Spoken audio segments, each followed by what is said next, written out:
আসসালামু আলাইকুম সবাইকে। আশা করি তোমরা সবাই ভালো আছো। আজকে আমরা যেই টপিকটি নিয়ে আলোচনা করব তা হলো সেকেন্ডে অতিক্রান্ত দূরত্ব নির্ণয়। আমাদের নবম এবং দশম শ্রেণীর পদার্থবিজ্ঞান এটি খুবই ইম্পর্টেন্ট একটি কোশ্চেন, আমাদের এসএসসি পরীক্ষায় আসার মতো একটি প্রশ্ন। তাহলে চলো আগে কনসেপ্টটা বুঝে নেই যে আসলে ষষ্ঠতম সেকেন্ডে অতিক্রান্ত দূরত্ব কি আসলে। ধরো একটি বস্তু চলমান আছে 6 সেকেন্ড যাবত। 6 সেকেন্ডে সে একটা নির্দিষ্ট দূরত্ব অতিক্রম করে, কিন্তু আমরা যদি দেখি যদি প্রত্যেক 1 সেকেন্ড পর পর সে কিছু নির্দিষ্ট দূরত্ব অতিক্রম করে।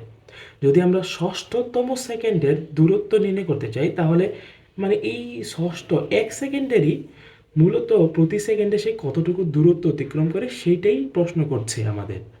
প্রথম 6 সেকেন্ডের দূরত্ব আমরা নির্ণয় করব, প্রথম 6 সেকেন্ডে অতিক্রান্ত দূরত্ব আমরা নির্ণয় করব। তারপর 6 সেকেন্ডের আগ পর্যন্ত কতটুকু দূরত্ব সে অতিক্রম করছে সেটা নির্ণয় করব এবং দুইটাকে বিয়োগ করে দেব।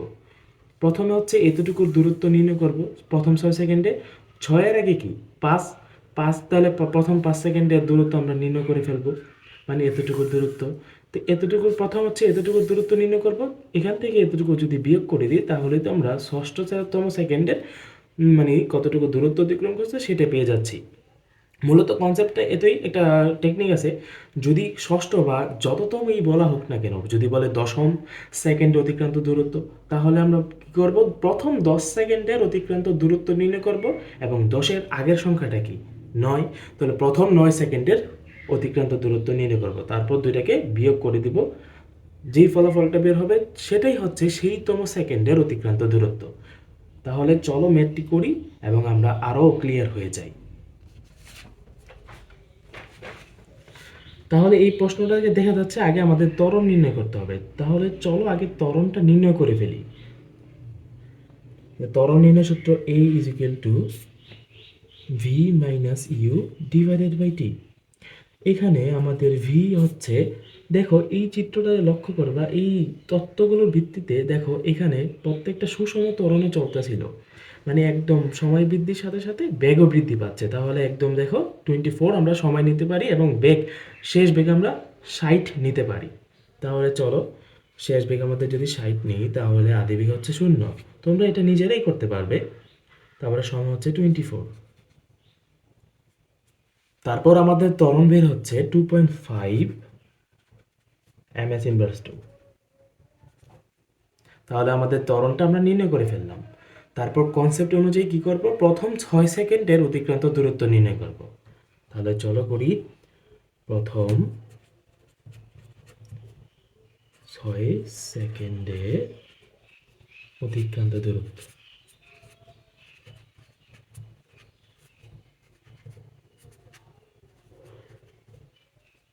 এটাকে S1 দিয়ে দিচ্ছি, ইউটি প্লাস হাফ এটি স্কোয়ার। তারপর ইউর মান হচ্ছে আমাদের 0, তাহলে এটা 0 হয়ে যাচ্ছে। তারপর হাফ, এ হচ্ছে 2.5 আর টি হচ্ছে কত 6 স্কোয়ার।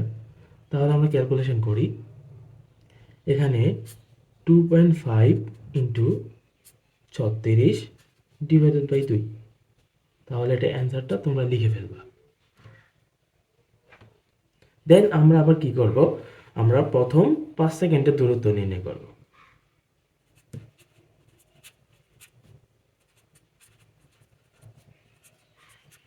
অতিক্রান্ত দূরত্ব, এটাকে আমরা S2 দিয়ে প্রকাশ করব। একই সূত্র, শুধু খালি টি চেঞ্জ হবে, হাফ এটি স্কোয়ার। তাহলে এখানে টি1 দিয়ে দিতে পারো, ওটাকে টি প্রকাশ করলে এটা হচ্ছে 0 প্লাস হাফ, এ হচ্ছে আমাদের 2.5 আর টি হচ্ছে 5 স্কোয়ার।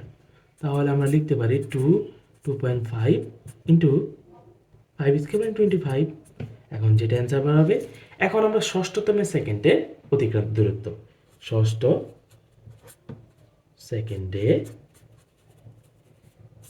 অতিক্রান্ত দূরত্ব,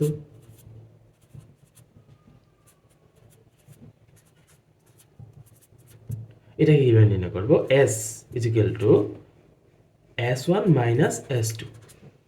তারপর দুইটার ফলাফল আমরা নির্ণয় করে বিয়োগ করে দিব, তাহলে আমরা ষষ্ঠতম সেকেন্ডে মানে একটি নির্দিষ্টতম সেকেন্ড মানে কি ওই সেকেন্ডে কতটুকু দূরত্ব সে অতিক্রম করেছে সেটা আমরা নির্ণয় করে ফেললাম।